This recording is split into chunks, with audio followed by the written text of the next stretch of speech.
pour répondre à vos questions, aujourd'hui, j'ai invité Evelyne Rochelot. Salut Camille!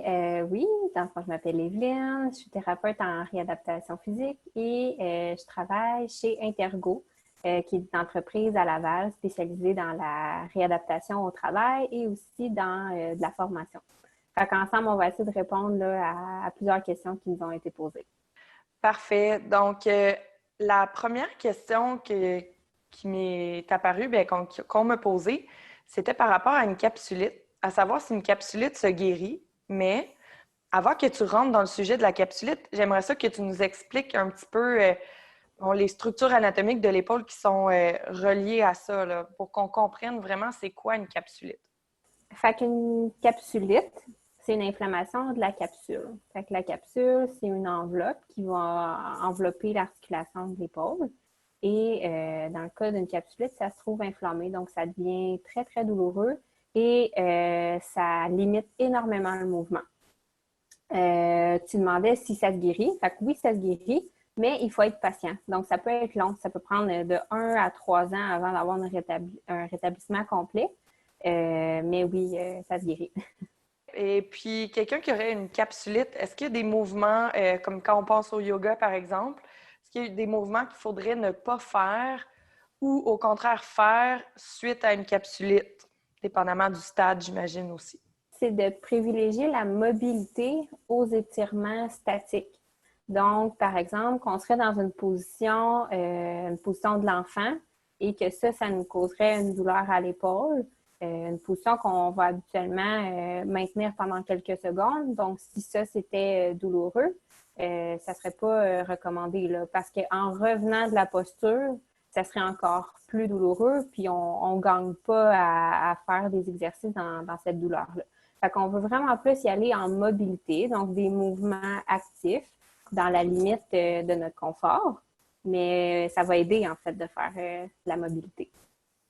OK. Bien, merci Evelyne pour ça. Fait que si je récapitule, là, dans une approche yoga, il y a plusieurs façons d'approcher les mouvements. Puis des fois, les postures, on les fait en entrant et en sortant de la pose, puis on les fait dans une espèce de flow.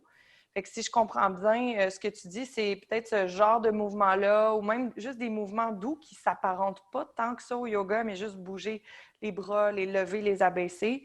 Quelqu'un qui a une capsulite ou qui est en train d'en guérir une va bénéficier plus de ça que de garder des postures qui impliquent ses épaules, de les garder pendant beaucoup de temps, là. C'est exactement ça. Puis après ça, il y avait des gens qui... Ça, c'est pour la capsulite, mais un peu pour tout aussi. Qu'est-ce qu'on fait quand on a de la douleur? Est-ce que c'est la même chose? Ou, peut-être que j'ai de la douleur puis je sais que ça vient de ma capsulite, mais peut-être que j'ai de la douleur puis c'est autre chose aussi, là. Est-ce que tu as comme un conseil général pour la douleur puis le mouvement ou la douleur puis le yoga? Oui, bien en fait, quand on a de la douleur, on veut la soulager. Puis pour la soulager, il faut premièrement prendre conscience, est causée par quoi cette douleur-là? Est-ce qu'elle est causée par une tension musculaire, par une blessure, par de l'inflammation, par une perte de mobilité, etc. Et si on sait d'où vient cette douleur-là, bien là, ça va être plus facile de l'adresser, puis de reprendre ou de prendre, de commencer un cours de yoga, par exemple, ou d'autres exercices. C'est pas contre-indiqué, à moins, tu sais, si par exemple, quelqu'un s'est blessé, bon, il a probablement consulté quelqu'un, il y a eu un plan de traitement et compagnie. Mais de façon générale, on va avoir plus de bénéfices à continuer de bouger, en moins d'une contre-indication, mais ça sera adressé en temps et lieu. Le corps, quand on garde ça dans une limite qui est tolérable, on peut progressivement bouger, puis ça va aider au corps à prendre du mieux là, au rétablissement. Bon, ben parfait. Je pense que tu viens en quelque sorte de répondre à l'autre question qu'on avait reçue. Mais il y avait quelqu'un qui me demandait à quelle fréquence devrais-je faire des exercices ou des mouvements pour une épaule qui est en fin de capsulite afin de pouvoir retrouver une pleine amplitude comme avant. Fait que je ne sais pas, peut-être aller plus loin encore avec cette question-là, avec la notion de pleine amplitude. Est-ce qu'on peut retrouver ça après une capsulite ou après une blessure, par exemple? Oui, tout à fait. C'est juste comme on disait tantôt, il faut être patient. Des fois, les personnes qui ont eu une capsulite, ils peuvent se décourager après quelques mois parce qu'il y a soit un inconfort ou une raideur qui persiste en fin de mouvement. Mais comme on disait, c'est de continuer des exercices de mobilité dans une zone de confort, puis progressivement, ça va revenir. Puis c'était quoi l'autre partie de la question, excuse? C'était, dans le fond, parce que je trouvais que tu répondais bien à cette idée de mouvement, puis que ça prend de la patience, puis du temps. Mais là, la personne me mentionnait pour retrouver la pleine amplitude de mouvement. Fait que, est-ce que ça, c'est quelque chose à quoi on devrait s'attendre?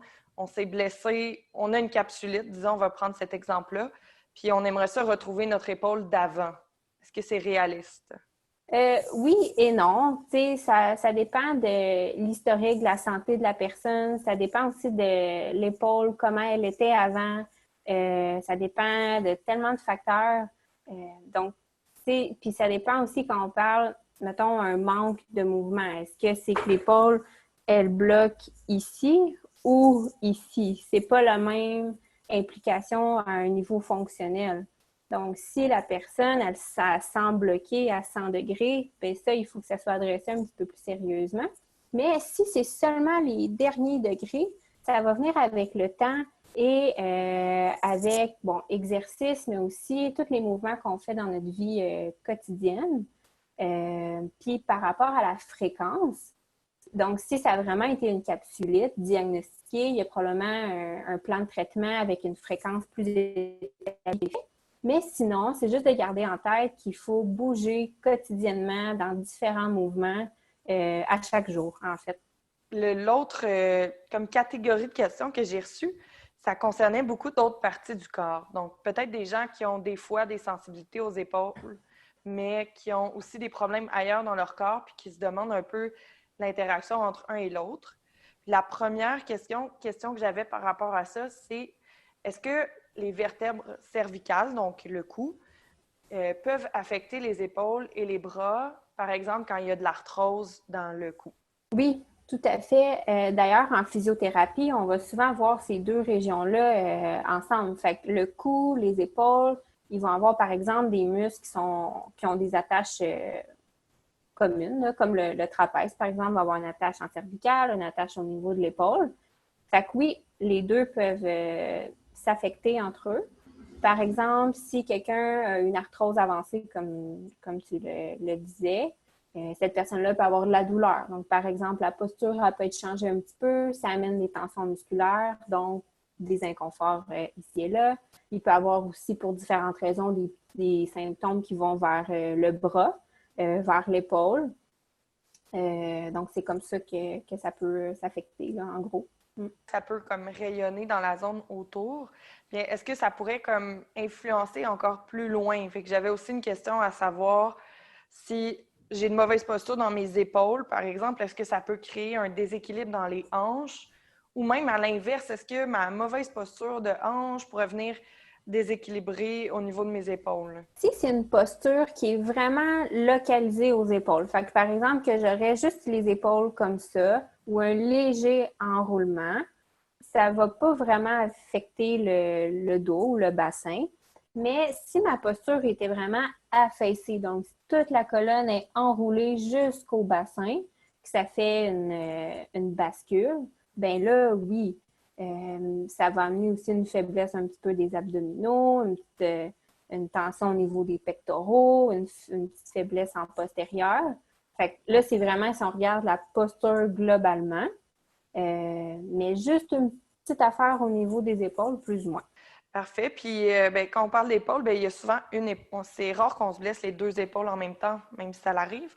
Fait que souvent, les gens sont blessés comme à une épaule. Mais l'autre épaule, elle, est-ce que ça va arriver qu'elle compense ou. Puis, dans ce cas-là, si elle compense, est-ce qu'il y a des choses à faire avec cette épaule-là? Comment on en prend soin? Je pense que la clé là-dedans, quand on se blesse à une épaule, c'est surtout faire de la prévention. Fait que d'être conscient que oh, j'ai une épaule qui fait mal, je dois la reposer, c'est ça qui est à faire, là. Fait que là, évidemment, on va utiliser plus l'autre bras. C'est d'en prendre conscience et pour ne pas la surutiliser. À moins qu'il y ait une contre-indication, c'est bien de, comme on disait tantôt, de bouger. Fait que de quand même utiliser dans une limite qui est confortable, le bras qui peut être en douleur ou blessé à la limite, là, si c'est pas contre-indiqué. Comme ça, on va limiter, comme on disait, de surutiliser l'autre côté. Fait que limiter de se développer, par exemple, des tensions, j'ai peut-être accroché au micro, de développer des tensions, par exemple, dans les trapèzes ou des petites irritations au niveau des tendons, de la fatigue et compagnie. Fait que vraiment de prévenir, en fait. Après ça, ben, j'avais une autre troisième catégorie de questions qui était plus par rapport au mouvement. On en a déjà traité un peu quand on parlait comme de capsulite, de douleur puis de mouvement. Mais là, j'avais une question que je trouvais intéressante parce que souvent, on fait plein d'activités dans nos vies. Puis cette personne-là demandait, est-ce qu'il y a des choses qu'on peut faire spécifiquement pour renforcer les épaules et le haut du dos pour nous aider à transporter un sac à dos qui est lourd pendant des longues randonnées, là? Je pense que ça serait d'avoir un sac à dos qui est adapté pour notre gabarit, pour notre niveau d'expérience, pour notre taille, tout ça. Donc, bien le magasiner. Ensuite de ça, souvent, on pense sac à dos épaule, mais si je pense à un sac à dos, par exemple, de randonnée, là, comment je le visualise, c'est que souvent, il y a des attaches au niveau des hanches qui va mieux répartir le poids pour justement que pas tout le poids de notre sac à dos soit sur les épaules. Fait que ça serait important d'avoir ça. Donc, oui, d'avoir un haut du dos qui est fort, mais de ne pas négliger aussi les jambes, les abdominaux. Fait que si, par exemple, on prévoit partir sur un grand voyage ou une grande randonnée qui est très exigeante, bien, il faut s'entraîner le corps globalement avant. Donc, s'entraîner à la marche avec notre sac à dos, par exemple, et renforcer nos abdominaux, renforcer nos cuisses, s'assurer qu'on a une bonne posture pendant quand on a notre sac. Puis c'est assez global, là, ce que je dis. C'est pas vraiment des exercices spécifiques, mais justement, je pense qu'il faut avoir une vision globale de notre corps avec ça. Non, mais je pense que c'est super pertinent ce que tu dis, là, de se ramener un peu à cette activité-là, comme peut-être d'autres activités. Nos épaules, c'est des articulations mobiles qui donnent beaucoup de capacité de mouvement, mais c'est pas ça qui nous porte. C'est pas ça qui va porter le poids dans une randonnée. Fait que de penser aux hanches, de penser aux cuisses, qui, nos muscles de jambes sont forts, puis de pouvoir transférer la charge vers cet endroit-là, c'est la clé. Puis ça, je pense que les gens qui sont intéressés par différents sports peuvent se renseigner dans chaque sport spécifique, là, comme si on porte un gros sac à dos. En se renseignant, on peut peut-être apprendre à comment le remplir ou mettre les articles qui sont plus lourds pour que ça soit plus bénéfique. Je vais enchaîner tout de suite avec la prochaine question. Il y a quelqu'un qui me demandait comment, mais là, je reviens un peu à ce qu'on a déjà fait, là, mais déjà parlé, mais comment regagner de la mobilité? C'est une question assez générale. Fait que comme pour la douleur tantôt qu'on se demandait comment soulager une douleur, ben pour ça, il faut aller à l'origine de la cause. Donc, comment augmenter la mobilité? Ben c'est pourquoi est-ce que j'ai perdu de la mobilité? Est-ce que c'est à cause d'une chute? Comme suite à une chute, si oui, c'est important d'aller valider, d'aller consulter pour être sûr que tout est beau. Est-ce que c'est des tensions musculaires? Est-ce que c'est une ancienne blessure que mal guérie? Fait que, tu sais, de se poser la question puis d'adresser l'origine de la perte de mobilité. Puis finalement, je pense que ce serait comme notre dernière catégorie, mais importante quand même. C'est encore rapport au mouvement, mais la posture à l'ordinateur, puis les inconforts au niveau des trapèzes. Là, on est beaucoup en ce moment à travailler de la maison. On n'a peut-être pas le setup habituel de bureau. Fait qu'il y a peut-être encore plus de gens qui ont cette situation-là. Est-ce que tu as un conseil pour soulager des inconforts au niveau des trapèzes? Oui, ben c'est être conscient de notre posture. Fait que, tu sais, comme on le disait, là, avec le contexte sexuel, il y a beaucoup de personnes qui ont été assignées à la maison. Fait qu'on est sur un portable, sur le coin d'une table, avec une chaise plus ou moins ergonomique. Fait que le plus possible, essayer de bien s'installer d'une façon ergonomique.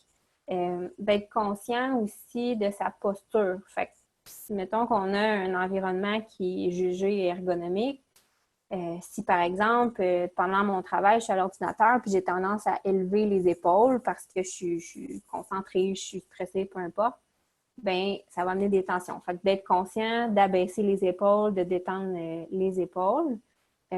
Aussi, de trouver un équilibre dans notre mode de vie.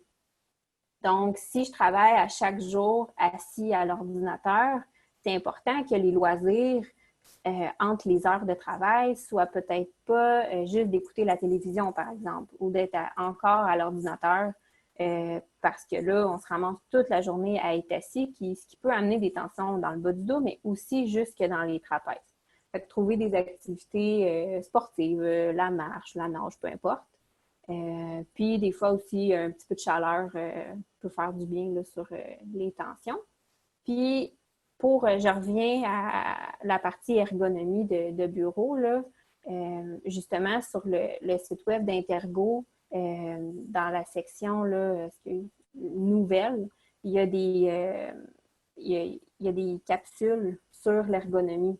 Fait que comment, mettons, acheter une chaise de bureau? C'est quoi les critères? Ou comment ajuster une petite capsule aussi, comment ajuster le poste de travail. Fait que, en ligne, là, il y a des ressources pour ça, pour qu'on puisse s'aider un petit peu. Ah, ben c'est super. Ça, je pense que je vais pouvoir soit le mettre dans la vidéo, le lien, ou dans les commentaires en bas de la vidéo, comme une ressource externe. Ça fait le tour là, de toutes les questions que j'avais reçues pour les épaules. Je ne sais pas si toi, il y a quelque chose que tu aurais voulu ajouter sur ce sujet-là, qu'on n'a pas mentionné, qui est important. Sinon, ben, on va terminer comme ça, puis je vais te remercier. Non, mais on a pas mal fait le tour. Fait qu'espérons que ça réponde aux questions. Mais je pense que ce qu'il faut retenir de ça, c'est quand on a soit de la douleur ou une perte de mobilité, de se questionner sur pourquoi est-ce que ça arrive, aller à l'origine du problème, puis prendre conscience. Ça va aussi un petit peu avec l'approche du yoga, là, de prendre conscience de tout ça. OK, ben super. Merci beaucoup, Evelyne. Dernier.